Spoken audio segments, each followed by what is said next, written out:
Hello bachchon, let's read the question. Observe the three columns in which column 1 represent the molecule, column 2 represent the bond orders, while column 3 represent the molecular properties. Properties of molecule explained by molecular orbital theory like magnetic nature and orbital mixing. Column 1, 2, 3 हमको यहाँ given है. Question में पूछा गया है which is correct combination.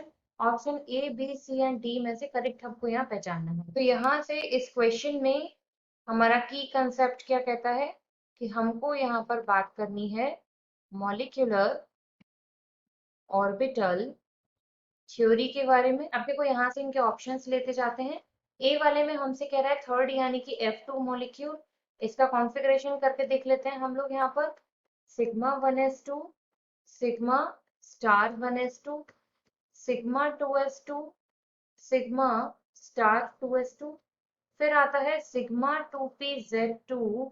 इसके बाद आ जाता है पाई 2px2, पाई 2py2. और फिर यहाँ पर आ जाते हैं इनके एंटी बॉन्डिंग वाले pi star 2px2 and pi star 2py. Total यहाँ से हो जाते हैं हमारे 18 इलेक्ट्रॉन्स. बॉन्ड ऑर्डर यहाँ से आ जाएगा हमारा 10-8/2 से कितना हो जाएगा 1. अब इसके लिए देख लेते हैं सारे यहाँ पर फुलफिलिंग भी कंप्लीट है, डायामैग्नेटिक है. देखते जाते हैं. थर्ड के लिए कह रहा है हमसे सेकंड वाला यानी कि बॉन्ड ऑर्डर होना चाहिए था 2.5, तो ए ऑप्शन हमारे लिए रॉन्ग हो जाता है. बी की बात करते हैं. बी में कह रहा है थर्ड वाला यानी कि जो F2 मॉलिक्यूल्स है 18 इलेक्ट्रॉन वाला, इसके लिए थर्ड यानी कि बॉन्ड ऑर्डर होना चाहिए 1. बिल्कुल ठीक है, इसका बॉन्ड ऑर्डर 1 आ रहा है. लेकिन उसने बोला है क्यू sp मिक्सिंग होना चाहिए. तो ये वाले जो होते हैं O2, F2 और N2, इनमें आपका sp मिक्सिंग होता है नेग्लेजिबल. तो ये नेग्लेजिबल होने से आपका बी ऑप्शन भी यहाँ से रॉन्ग हो जाता है. अब हम चलते हैं ऑप्शन सी पर, जिसमें हमसे O2 पॉजिटिव के लिए बात हुई है. सी ऑप्शन में O2 पॉजिटिव यानी कि टोटल हमारे पास हो जाते हैं 15 इलेक्ट्रॉन्स. कॉन्फ़िगरेशन कर लेते हैं. कॉन्फ़िगरेशन में यहाँ पर सिग्मा स्टार 2s2 से कर रही हूँ. इसके बाद आ जाएगा आपका सिग्मा 2pz2. फिर यहाँ से आ गया आपका पाई 2px2 एंड पाई 2py2. फिर आपका आ जाएगा यहाँ से pi star 2px1 and pi star 2py0.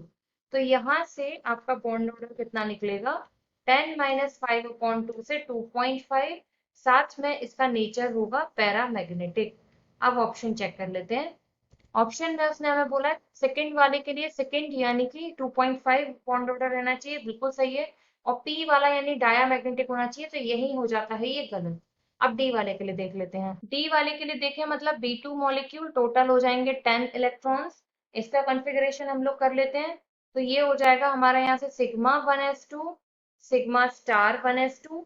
फिर हो जाएगा sigma 2s2, sigma star 2s2. फिर आ जाएगा आपका यहाँ से पाई 2px1 एंड पाई 2py1. तो आपका बॉन्ड यहाँ से कितना आ जाता है 6-4/2 से 1. और साथ में जो मॉलिक्यूल है वो आपका कैसा हो जाएगा पैरामैग्नेटिक. इस पार्ट ने आपकी सारी कंडीशंस फुलफिल की हैं. बॉन्ड ऑर्डर भी बनाया है, नेचर में भी ये पैरामैग्नेटिक रहा है. तो डी जो है वो आपका यहाँ से हो जाएगा correct answer. I hope you understood well. Thank you.